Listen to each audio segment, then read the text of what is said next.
March এপ্রিলে ইলিশ সহ সব ধরনের মাছ ধরা নিষিদ্ধ।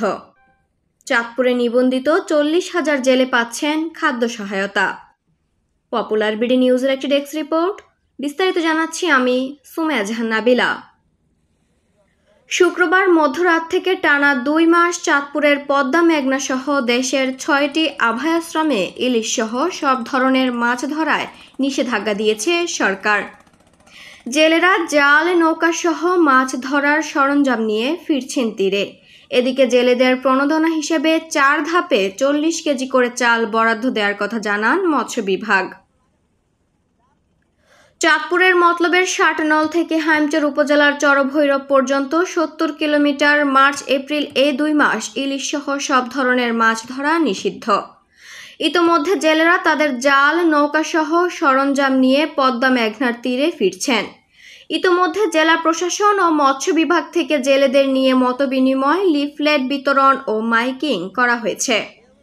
এ সময়ে ইলিশ মাছ ক্রয় বিক্রয়, পরিবহন ও মজুদ সম্পূর্ণ নিষিদ্ধ থাকবে।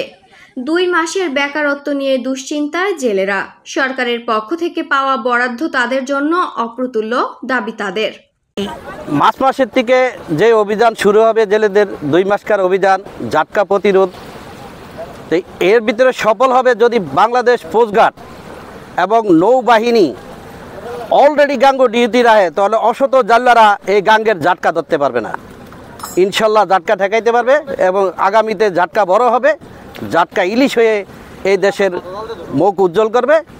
তাই যে সরকার যদি আমাদের যে চাল দেয়, এই চালে আমাদের তো সব চাহিদা মিটে না। আমাদের সরকার যদি এর মধ্যে জেলেদেরকে আরদেরকে আর্থিক সহযোগিতা করে টাকা পয়সা দেওয়া, তাহলে হয়তো জেলেরা এবং আমরা যারা আছি উপকৃত হইতে আর কি। শুধু চাল দিলে তো হয় না, চাল, তেল, ডাল, নুন সবই লাগে। তো এই সরকার যদি আমাদেরকে আর্থিক সহযোগিতা করে, তাহলে টাকা পয়সা দেওয়া, তাহলে আমাদের জেলেদের উপকৃত, তাহলে জেলেতে নদীতে আর কোনো জেলে নামবে না। 2 মাসকার অভিযানে আমাদের জাল নৌকা সব বন্ধ। আমরা সকল প্রকারের জাল নৌকা উঁচু উঠিয়ে লাইছি, আর 1 তারিখ থেকে বন্ধ করে উড়িয়ালামু। তা আমরা 2 মাস কিভাবে চলবো? আমরা 2 মাসে সরকার চাল দেয়, আমরা চালটা দিয়ে ঠিক মতন পাই, এটা সরকারের কাছে অনুরোধ। কিস্তি আছে, বউ ফোলাবেন আছে, পড়ালেখা আছে ফোলাবেনের, আমাদের সংসার বাস আছে। তা আমরা একটা সাহায্যের জন্য সরকারের কাছে আবেদন করছি, মিডিয়ার কাছে। এখন আমরা এখান থেকে নৌকা দম জাহাজে সবকিছু আমরা উপরে তুলে ফেলাইতেছি। তো এই 2 মাস আমাদেরকে বেকারই থাকতে হবে। তবে সরকার যে আমাদেরকে যে চাল দেয়, এই চালে আমাদের হয় না। তবে আমাদের কিস্তি আছে। তবে সব প্রশাসনের পক্ষ থেকে আমাদেরকে বলা হয়েছে যে কিস্তি বন্ধ করে দেওয়া হবে। যদি দেওয়া হয় তাহলে আমাদের জন্য উপকারী হইতো। আর সরকার যদি আমাদেরকে যদি আর্থিক সহায়তা করতো, তাহলে আমাদের ছেলেমেয়ের পড়ালেখার বেতন আছে, আমাদের পক্ষে খুবই ভালো হইতো। ঝাটকা সংরক্ষণ অভিযান সফল করতে মৎস্য বিভাগ, কোস্টগার্ড, নৌ পুলিশ সহ টাস্ক ফোর্সের সদস্যরা পর্যায়ক্রমে 24 ঘন্টা নদীতে টহল দিতে প্রস্তুতি নিয়েছে। এবার নিবন্ধিত 40,005 জন জেলেকে ভিজিএফ কর্মসূচির আওতায় আনা হয়েছে বলে জানান জেলা মৎস্য কর্মকর্তা।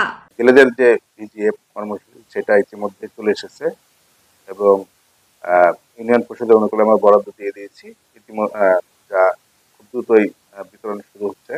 যে বিভিন্ন লোনের যে বিষয়টা, ক্ষুদ্র ঋণ যেটা নেয় তারা কিস্তি দেয়, এই কিস্তি যাতে না দিতে হয় এই জন্য একটা জেলা প্রশাসন থেকে একটা চিঠিও করা হয়েছে। আমরা আশা করছি যে জেলেরা এবার নদীতে নামবে না এবং আমাদের এবারে 40,005 জন জেলেকে ভিজিট কর্মসূচি আওতায় নিয়ে এসেছে এবং প্রত্যেক মাসে তাদের 40 কেজি করে ভিজিট কর্মসূচি দেওয়া হবে এবং 4 মাস এটা অব্যাহত থাকবে। আইন অমান্য করে কেউ ঝাটকা ইলিশ আহরণ করলে তার বিরুদ্ধে মৎস্য আইনে 2 বছর কারাদণ্ড, 5,000 টাকা জরিমানা অথবা উভয় দণ্ডে দণ্ডিত করার বিধান রাখা হয়েছে। Popular BD news, Chandpur.